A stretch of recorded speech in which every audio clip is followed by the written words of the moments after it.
Ciao a tutti ragazzi e bentornati sul canale di Fabrizio Teghesi. Anche oggi parleremo di un argomento globale che interessa veramente tutti. Tutti i piloti buggy, sia nitro che elettrici, e di che cosa stiamo parlando? Sempre nell'ambito delle gomme, ma stavolta ragazzi parliamo dei riempimenti inserti FOAM, chiamateli come volete, ma sono ciò che sostituisce il gonfiaggio, quindi la pressione, rapportato con una gomma in scala 1:1. Quindi andiamo a vedere nello specifico come si effettua la selezione del riempimento. È un'operazione che la maggior parte di voi non farà, ma in realtà ragazzi non vi immaginate di quanto importante essa sia.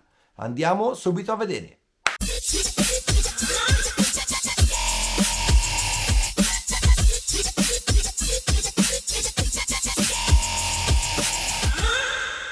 Eccoci qua ragazzi, allora iniziamo col dire che una parte degli argomenti di questo video sono già stati trattati in alcune live nel 2017, quindi oltre a essere trascorsi ben 5 anni dall'ultima volta che ne abbiamo parlato, in questo video cercheremo di farlo in modo più approfondito. Perché dobbiamo fare una selezione degli inserti? A cosa ci serve?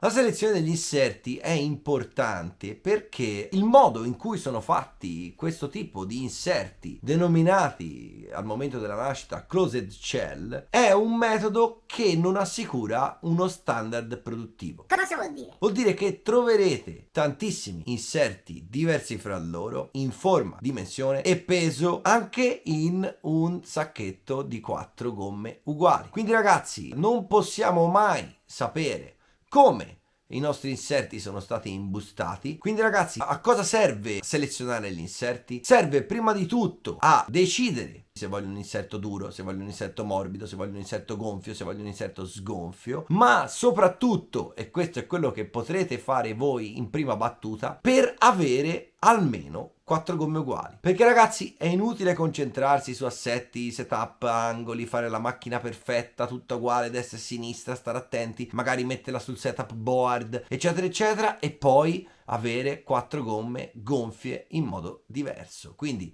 l'equivalente della realtà è avere 4 pressioni diverse l'una dall'altra. Quindi andiamo a vedere come si effettua la selezione dell'inserto e quali sono i parametri da controllare.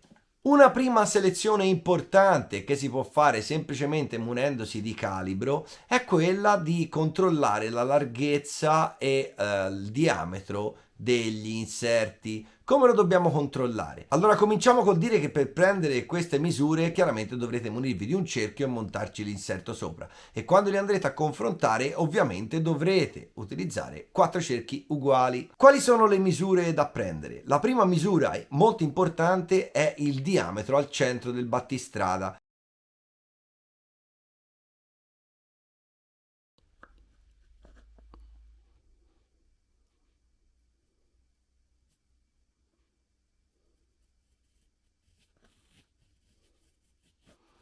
È circa 108. Vedete ragazzi, non deve forzare.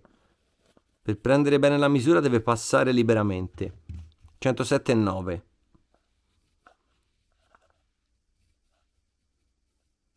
Questi sono uguali. Questi sono circa 106. Questo è più basso. Vedete? Questi hanno una differenza in altezza. Chiaramente ragazzi, fin quando si parla di 1-2 mm non ci sono problemi sull'altezza.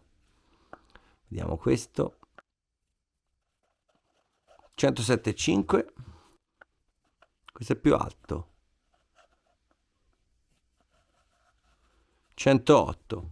La seconda misura importante è quella della larghezza del foam. Ragazzi, col calibro mi raccomando non stringete, dovrete trovare una misura per la quale il riempimento fa una leggera forza a far uscire il calibro e mantenerla. Questo rosso ha una larghezza di circa 39,4. Confrontiamolo con l'altro e vedete che già qua, ragazzi, abbiamo una differenza. 42. Vedete? Quindi già la larghezza tra questi due foam dello stesso batch è diversa. Andiamo a vedere questo. 39. Questi sono uguali. Andiamo a vedere l'ultimo. Questo è il più largo di tutti. 48.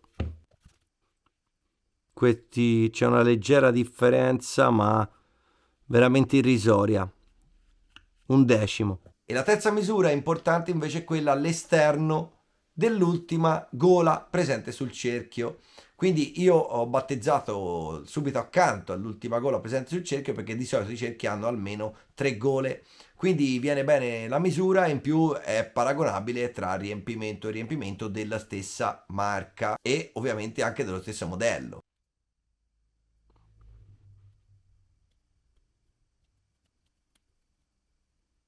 È circa 105. Qui c'è circa 1 millimetro di differenza, 104. Qui siamo intorno a 102,5. Quindi ragazzi, vedete la differenza tra il diametro nel centro e il diametro laterale? Capiamo subito che questi sono i riempimenti più piatti che ci sono di questi che abbiamo paragonato, vedete? E si vede anche a occhio. Vedete quanto è più piatto quello di destra azzurro rispetto al rosso? E questi lo saranno ancora meno. Vedete? Quindi con queste classificazioni potrete andare a selezionare i vostri riempimenti per trovare le differenze. Adesso ve ne faccio vedere di questi uno molto diverso, che è sempre dello stesso batch di produzione. Guardate la differenza, è visiva, si vede veramente a occhio. Se voi vedete in larghezza, questo foam è molto più stretto degli altri. Guardate, questo misura circa 36,5, questo misura 39. Vedete? E si vede chiaramente a occhio questa differenza. Guardate. Vedete quanta porzione di cerchio si vede qua? E qua invece il cerchio scompare praticamente del tutto. Anche in altezza sono diversi e anche qui si vede a occhio, perché appoggiandoli in terra questo è molto più alto e lo vediamo anche col calibro. Qui siamo circa a 106,3 e qua guardate quanto avanza. Da 106 avanza circa 2 mm.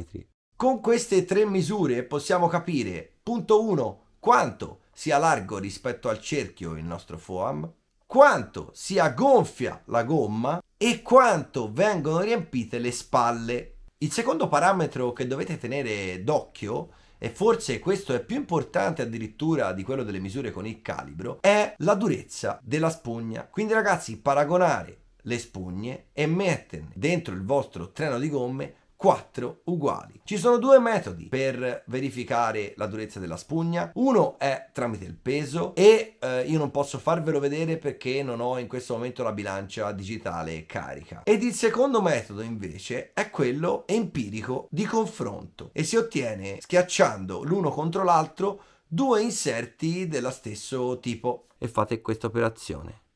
Vedete, è leggermente più morbido questo. Vedete che torna anche dal lato opposto, che è più morbido. Vediamo tra questo e questo. In questo caso vedete più morbido questo. Vedete, si vede a occhio. È di tantissimo. Ragazzi, stesso batch di produzione, eh? Guardate di quanto. Questi sono ancora più duri di quelli di prima. Vedete, in questo caso è leggerissimamente più morbido questo. Chiaramente con questo sistema potete fare anche confronti tra due marche diverse di riempimenti. Vedete, in questo caso è più morbido il rosso. Se lo paragoniamo con questi che sono i più morbidi di tutti, guardate che differenza. E anche tra questo e questo sarà più morbido l'azzurro. Guardate. Questo è morbidissimo rispetto a questo. Vedete ragazzi quanto possono essere diversi anche gli inserti che sono della stessa marca e dello stesso modello. Cambia tutto a seconda del batch di produzione. Quindi ragazzi, organizzatevi, prendete quanti più inserti possibile, confrontateli, misurateli e cercate di usare sempre 4 inserti uguali. Quindi ragazzi, imparate subito ad incollare le gomme, è una cosa fondamentale. Non acquistate gomme già incollate. Se volete fare competizione, se volete provare assetti, se volete fare qualunque cosa, le gomme già incollate non sono mai la soluzione migliore. Dovete imparare a incollarle, incollarvele da soli. Io ho fatto un video dove spiego il mio metodo per incollare le gomme, vi lascio il link in alto a destra, potete cliccarci e andarci subito. E ragazzi, mi raccomando, iscrivetevi al canale ragazzi, perché è una cosa importantissima per me.